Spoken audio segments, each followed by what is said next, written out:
검찰의 소환을 앞두고 있는 상황인데 이번만큼은 절대로 입을 다물고 있지 않을 것이다 라는 소식이 나왔는데요.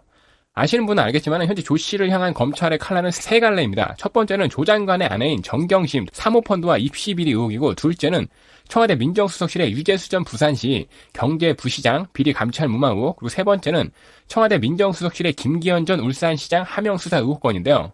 이 세 사건들의 공통점은 다 아시다시피 조 씨가 청와대 민정수석 시절에 벌어졌다는 것이고, 현재 조 씨는 자신은 이 세 가지 사건 중에서 개입한 거는 유재수 감찰 무마 의혹뿐이라는 입장이죠. 그리고 이 사건 또한 감찰 무마가 아닌 협의를 거친 적정한 조치였다라고 주장을 하고 있는 상황입니다.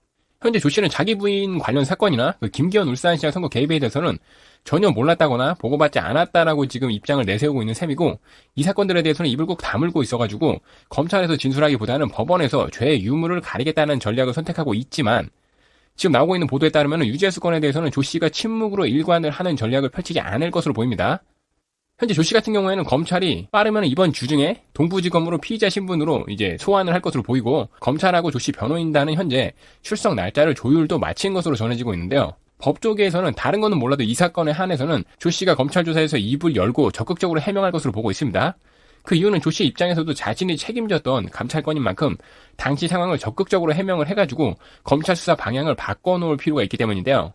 현재 조 씨는 최근에 자신의 변호인단과 검찰 소환을 앞두고 몇 차례 만나 변호 전략을 조율했던 것으로 전해지고 있고, 조 씨 측의 변호인은 조 전 장관이 관여한 사건은 동부지검서 수사 중인 유재수 감찰 관련건 하나라면서 과거 국회에서도 이 사건과 관련해가지고 입장을 밝힌 적이 있다라고 이야기했으며, 조국은 2018년 12월 달에 국회 운영위원회에 출석해가지고 당시에 유재수 금융위 국장의 비위 첩보 조사 근거가 약했고 다른 사생활이 나와가지고 금융위에서 징계 필요성을 언급하지 않았다라고 본인 입으로 밝힌 사실이 있습니다. 그러니까 한마디로 이 사건에 대해서 조 씨가 자기는 몰랐다라고 발뺌을 절대로 할 수 없는 상황이라는 얘기입니다. 현재 조국의 수사에 대해서 가장 주목을 하고 있는 것은 바로 조 씨가 이번 조사에서 어디까지 과연 입을 열까인데요. 본인에 관련된 사안에 대해서는 당연히 자기는 죄가 없다라는 취지로 끌고 갈 것이 당연한 것이고, 조 씨 입장에서는 그럴 수밖에 없는 게 애초에 조국은 유재수라는 사람에 대해서 잘 모르는 사람이었고 본인이 해당 감찰을 허가한 사실까지 있습니다.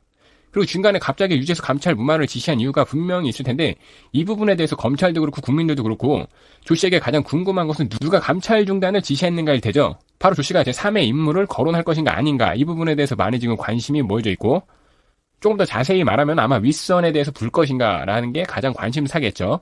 당시 청와대 서열로 보았을 때 조 씨보다 윗대가리는 몇 명이 없기 때문에 이 조국의 입에서 어떤 말이 나올지 검찰도 그리고 국민들도 누군지 알 수 없는 윗선이 나오지 않을까, 지금 조 씨의 입을 주목하고 있는 상황입니다.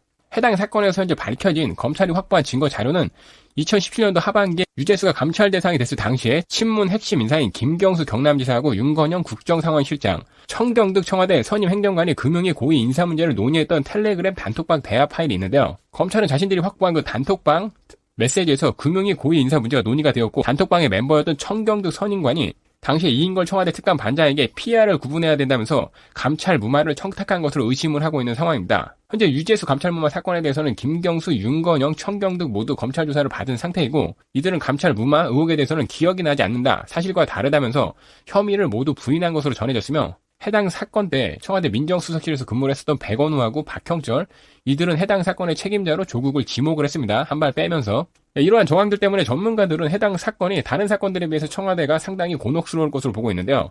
그 이유는 지금 이 사건은 증거가 확실히 있기 때문입니다. 우선은 유재수라는 인물의 비리 사실이 확실하고, 이 때문에 현재 구속까지 당한 상태이며 관련 인물들의 텔레그램 비밀 대화방 내용까지 검찰이 확보한 상태이죠. 한마디로 지금 청와대 관련된 다른 사안들 같은 경우에는 검찰이 지금 증거를 찾아가고 있는 상황이지만은 이 건에 대해서는 이미 증거가 나온 상황이라는 겁니다.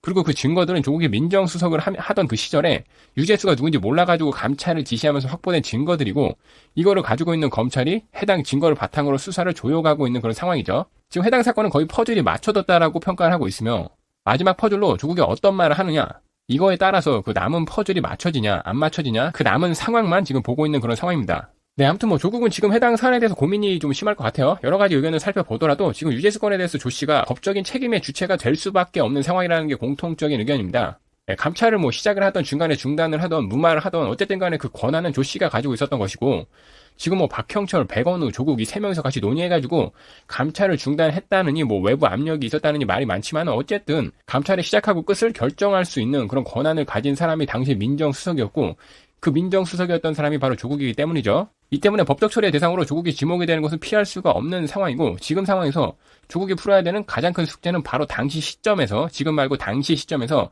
자기가 내렸던 그 판단이 무리가 없었다는 것을 무슨 수를 쓰든지 간에 증명을 해야 되는 게 가장 큰 숙제입니다. 지금 결과적으로 봤을 때 이 감찰무마 사건 같은 경우에는 완전히 당시에 조국이 잘못된 판단을 내린 것으로 드러난 상황이죠.